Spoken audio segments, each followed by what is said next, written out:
जंगल में आया एक अनोखा शेर। गाय की चतुराई और बेटे ने किया माँ बाप की मौत का बदला पूरा। अरे कोई मुझे बचाओ, ये मुझे मार देगा, बचाओ, कोई मुझे बचाओ। भोला शेर ऐसे बोलते हुए जंगल में तेजी से भागे चला जा रहा था। तभी एक गाय उसका रास्ता रोकते हुए बोलती है, अरे क्या हुआ बेटा तुम्हें? तुम क्यों इतने घबराए हुए हो? वो गाय आंटी, कुछ भेड़िए मेरा पीछा कर रहे हैं, वो मुझे मार देंगे। गाय आंटी प्लीज मुझे बचा लीजिए। बेटा तुम घबराओ नहीं और तुम मेरे साथ चलो। अब गाय भोला शेर को लेकर अपनी गुफा में चली जाती है और उसे गुफा के अंदर छुपा देती है। कुछ ही देर में वो भेड़िए गाय की गुफा के बाहर से भोला शेर को ढूंढते हुए गुजर जाते हैं। अब गाय भोला शेर से बोलती है, बेटा क्या हुआ? तुम इतने डरे और सहमे हुए क्यों हो? क्या तुम्हें कोई परेशानी है? गाय आंटी मैं बहुत परेशान हूँ। मेरे बचपन में ही मेरे माँ बाबा को इन जालिमों ने मार दिया था और आज ये भेड़िए मुझे भी मार देना चाहते हैं और इनसे ये सब वो जालिम कालिया शेर करवा रहा है। कौन कालिया शेर? वो तुम्हारा दुश्मन क्यों बन रहा है बेटा? अब भोला गाय को अपने बचपन के बारे में बताता है। गाय आंटी आज से करीब 1 साल पहले मैं और मेरा परिवार सुंदरवन जंगल में रहा करते थे। मेरे पिता भोलानाथ प्रताप उस जंगल के राजा थे और आसपास के जंगलों की सबसे अमीर बादशाह भी थे। लेकिन ये सब उस जालिम कालिया शेर को पसंद नहीं था। वो अक्सर ही बाबा से मिलने हमारी गुफा पर आता रहता था और बाबा से जो कुछ भी बनता था वो हमेशा उसकी मदद किया करते थे। अरे कालिया भाई, आज तो बहुत दिन बाद आना हुआ। आखिर तुम इतने दिन से कहाँ थे? महाराज बस मैं आपको क्या ही बताऊं, मेरी पत्नी बहुत बीमार है और 5 लाख रुपए की सख्त जरूरत है। उस दिन से मैं अपनी पत्नी का ऑपरेशन कराने के लिए दिन रात मेहनत कर रहा हूँ, लेकिन फिर भी मैं इतनी रकम नहीं जुटा पाया। इसीलिए आज मैं आपसे मदद मांगने आपके पास आया हूँ। अगर आप ठीक समझे तो एक बार मेरी पत्नी को आकर देख लो। भोलानाथ प्रताप दिल का बहुत अच्छा था। वह उसकी परेशानी को सुनकर उसके जंगल जाने के लिए तैयार हो जाता है। लेकिन कालिया शेर आधी रास्ते में ले जाकर उसे भेड़ियों के झुंड के हवाले कर देता है। वो खूंखार भेड़िए भोलानाथ प्रताप की एक एक बोटी नोच लेते हैं और उसे मार डालते हैं। अब कालिया शेर बोलता है, देखो मेरे दिमाग का कमाल, अब तेरे उस सजाए हुए जंगल पर मैं राज करूंगा। ये सब बोलकर कालिया शेर भोलानाथ प्रताप शेर के जंगल में वापस आता है और वहां आकर वह देखता है कि शेरनी भी गुफा में अकेली है और वह मौका लगाकर शेरनी के पास जाता है। शेरनी कालिया शेर को देखकर बोलती है, अरे कालिया शेर भाई, तुम अकेले वापस आए हो, प्रताप महाराज नहीं आए? भोलानाथ प्रताप, उसे तो मैंने मार दिया और अब तुम्हारी बारी है, अब मैं तुम्हें भी मारूंगा। इतना सब बोलकर कालिया शेर शेरनी पर भी हमला कर देता है और वह उसे भी मार डालता है। भोला शेर ये सब गुफा के अंदर से खड़ा हुआ देख रहा था और उस जालिम कालिया शेर की बातें भी सुन रहा था। कुछ देर वह खड़ा होकर उसकी बातें सुनता है और कुछ देर बाद वह मौका लगाकर वहां से भाग निकलता है। कालिया शेर जब भोला को भागते हुए देखता है तो वह उसका पीछा करता है, लेकिन किस्मत से भोला शेर भाग निकलता है और उसकी जान बच जाती है। महीनों बीत जाते हैं और कालिया शेर जंगल में भोला को हर जगह तलाश करता है, लेकिन वह कहीं भी नहीं मिलता है। अब कालिया शेर सोचता है कि शायद भोला शेर को कोई बड़ा जानवर मार चुका है और वह ये सब सोचकर अपने मन को शांत कर लेता है और भोलानाथ प्रताप शेर के जंगल पर अपना कब्जा जमा लेता है और उसकी सारी संपत्ति पर भी। तकरीबन 1 साल बीत जाने पर भोला जंगल में वापस आता है और वह अपने माता पिता की मौत का बदला लेने कालिया शेर के जंगल में आया था। आज मैं उसे मार डालूंगा, उसने मुझसे मेरा बचपन छीना है, मैं उसे आज नहीं छोड़ूंगा। उधर कालिया शेर को भी भोला शेर के आने की खबर मिल जाती है और वह अपने खूंखार भेड़ियों के झुंड को उसके पीछे लगा देता है और वह भेड़िए कुछ ही घंटों में भोला को ढूंढ निकालते हैं और उसे मारने के लिए आगे बढ़ते हैं। भोला शेर जैसे ही उन भेड़ियों को अपनी ओर आता देखता है तो वह वहां से भाग निकलता है और आज गाय उसकी जान बचा लेती है। और अब गाय बोलती है, बेटा तुम्हें अगर उस कालिया शेर से बदला चाहिए तो तुम्हें अपना ये रंग रूप बदलना होगा और उसे धोखे से मारना होगा। तुम अपने असली रूप में उससे मुकाबला नहीं कर पाओगे। वो बहुत ताकतवर है बेटा, और तुम अभी बहुत छोटे हो। तुम्हें ताकत के बल पर नहीं बल्कि अपने अकल के बल पर उसे हराना होगा। गाय आंटी, फिर मैं ऐसा क्या करूं जिससे मैं अपने ही रूप को बदल सकूं? इसके लिए तुम मेरे साथ चलो बेटा, मैं तुम्हें बताती हूँ कि तुम्हें कैसे और कब उससे मुकाबला करना है। अब गाय भोला को अपने साथ एक तालाब के पास लेकर जाती है। उस तालाब का पानी रंगीन था और वह भोला से उस तालाब के अंदर डुबकी लगाने का बोलती है। जैसे ही भोला उस तालाब के अंदर जाता है और एक डुबकी लगाता है, उसका शरीर रंगीन हो जाता है और भोला को एक नया शरीर भी मिल जाता है। ये सब देखकर भोला बहुत खुश होता है और अब वो दोनों कालिया शेर के जंगल वापस जाते हैं।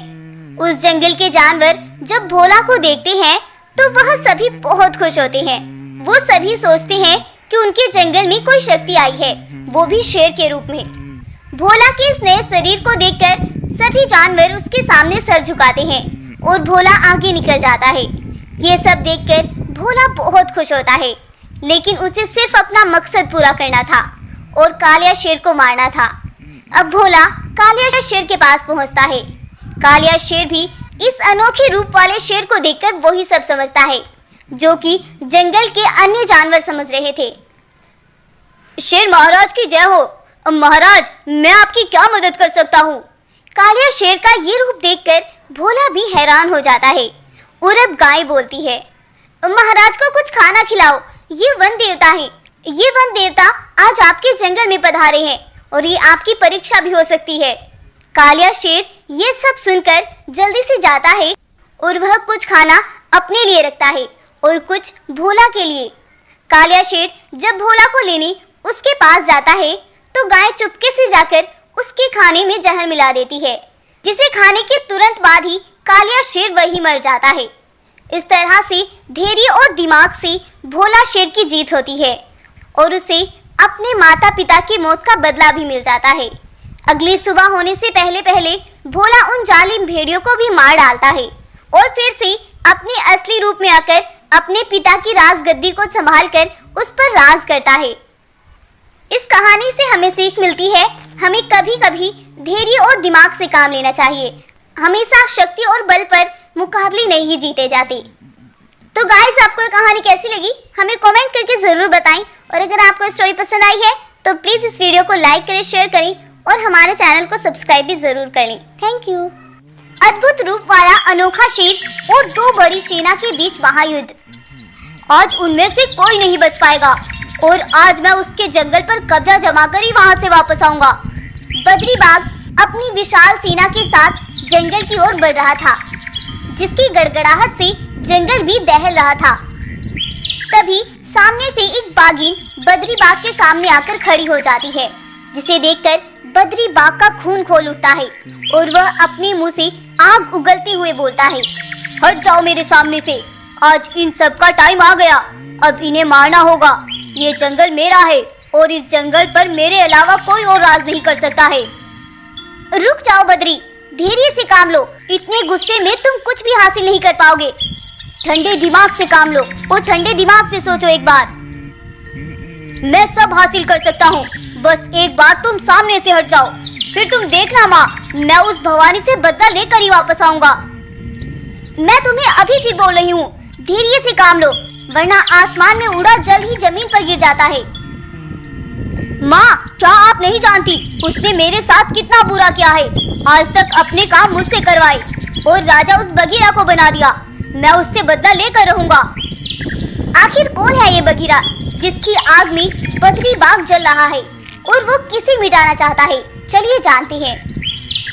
आज से करीब 20 वर्ष पहले भवानी शेर एक बहुत अमीर राजा था। उसके पास इतनी धन दौलत थी जिसका उसे भी कोई अंदाजा नहीं था। भवानी का एक बेटा था जिसका नाम बगदीरा था। बगदीरा बहुत छोटा था, इसीलिए भवानी उसे लेकर बहुत परेशान रहता था। इसीलिए भवानी ने उसके लिए जंगल के एक बाघ को अपना मंत्री बना लिया था।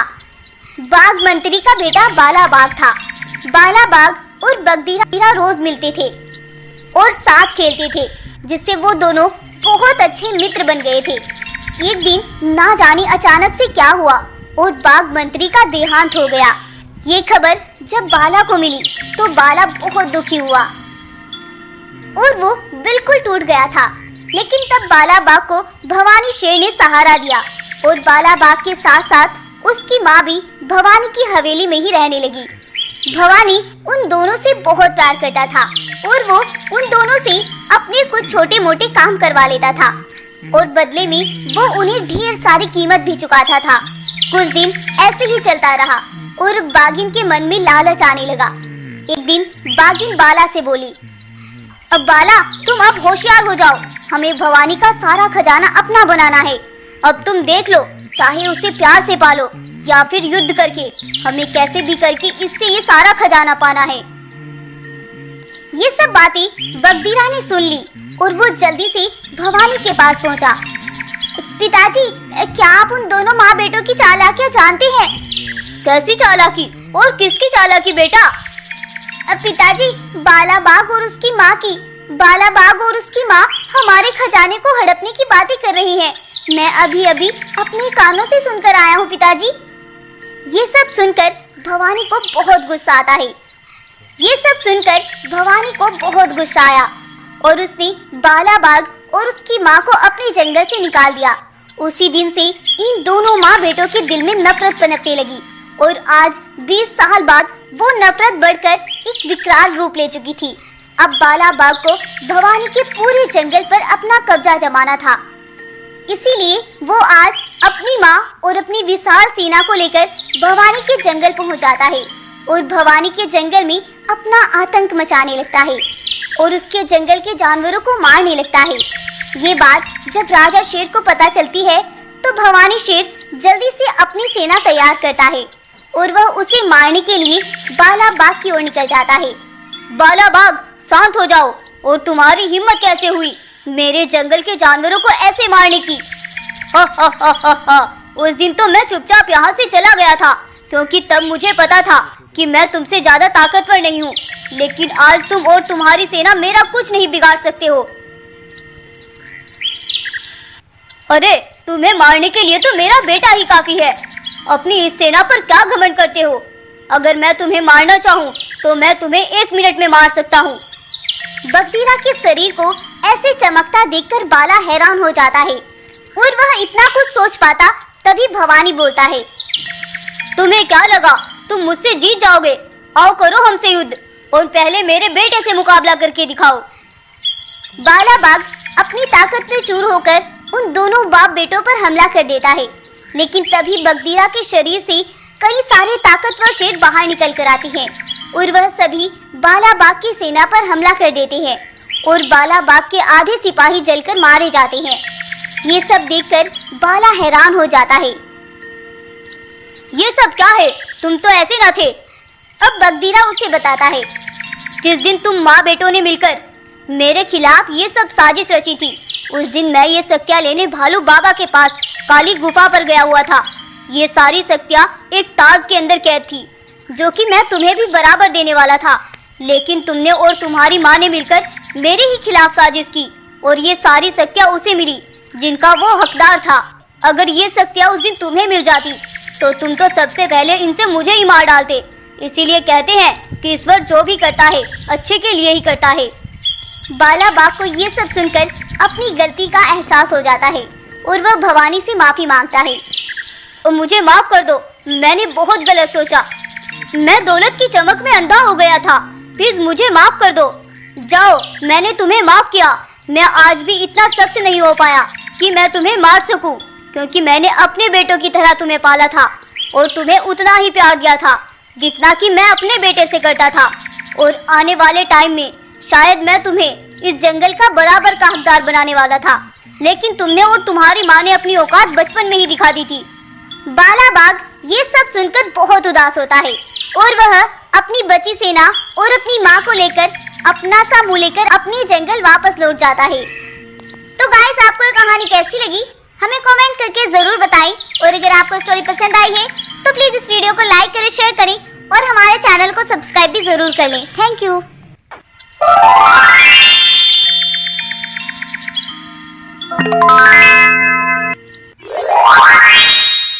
आज तुम देखना शिकारा, आज मेरा उस जंगल में कोई मुकाबला नहीं कर पाएगा। आज मैं उन सभी को खत्म करूंगा जिसने सालों पहले मेरे साथ वो सब किया था। अब उन सभी को मेरे साथ हुए एक एक जुल्म का बदला देना होगा। रघु भाई, तुम्हारी बात तो सही है। आज तुम इतने सालों बाद जंगल वापस आए हो। अब ऐसा क्या खास हो गया जो तुम इतने एतमाद से ये सब बोल रहे हो? सालों पहले भी बगदीरा ने तुम्हारे साथ तुम्हारी कमजोरी का फायदा उठाकर ये सब किया था, और आज फिर तुम अपनी मौत के मुंह में अपने आप चल कर आए हो। मैं तो कहता हूँ भाई, तुम वापस चले जाओ। मैंने आज तक इस जंगल के सभी जानवरों में तुम्हारे लिए नफरत देखी है, और आज जब वो तुम्हें इस जंगल में देखेंगे तो बगदीरा तुम्हारे साथ ना जाने क्या करेगा। वो अब कुछ नहीं कर पाएगा। अब मैं उसके हर वार के लिए तैयार हूँ। तब मैं कमजोर था, लेकिन अब इस जंगल का कोई एक जानवर भी और खुद बगदीरा भी मेरा बाल भी बांका नहीं कर सकता। अब उसे सालों पुरानी दुश्मनी के हर एक जुल्म का हिसाब देना होगा, और मैं अपना हिसाब पूरा करूंगा। आखिर कौन है ये शेर जो कि बदले की आग में बगदीरा शेर के जंगल की ओर बढ़ रहा है? चलिए जानते हैं। दरअसल आज से सालों पहले रघु शेर एक बहुत ही कमजोर शेर था। दरअसल बचपन में ही उसके माता पिता का ना जाने किसने कत्ल कर दिया था, और वह बेचारा बचपन में ही अकेला पड़ गया था। और जब उसने अपनी माता पिता की लाश को अपने सामने देखा तो वो तो जैसे पागल हो गया था। माँ, बाबा, आपको क्या हो गया? और ये खून! माँ उठे माँ! बाबा, मैं आपके बिना कैसे रहूंगा? वो दिन रघु की जिंदगी का एक ब्लैक डे के जैसा था। उस दिन के बाद रघु हर किसी से डरने लगा। अब तो उसे शिकार करने से भी डर लगता था, क्योंकि जब भी उसे खून दिखाई देता था तो वो बहुत डर जाता था और वहाँ से भाग जाता था। खून, खून, खून, खून, मुझे बचाओ, कोई मुझे बचाओ, खून, खून। अरे बुद्धू शेर, क्या हुआ? तेरा अब रोज का हो गया है। ये तेरे माँ बाप को तो बगदीरा शेर ने पहुँचा दिया ऊपर, और अब तूने जंगल का सुकून बर्बाद कर दिया है। क्या मेरे माता पिता का कत्ल बगदीरा शेर ने किया है? मैं उसे नहीं छोड़ूंगा। मैं आज ही उसे मार डालूंगा। नहीं रघु, तुम उसका कुछ नहीं बिगाड़ सकते। तुम उसके पास मत जाना, वो बहुत खतरनाक है। वो तुम्हें भी मार देगा। गाय उसे ये सब कहकर चली जाती है, और रघु शेर बिना कुछ सोचे समझे बगदीरा शेर के पास अपने माता पिता की मौत का बदला लेने चला जाता है।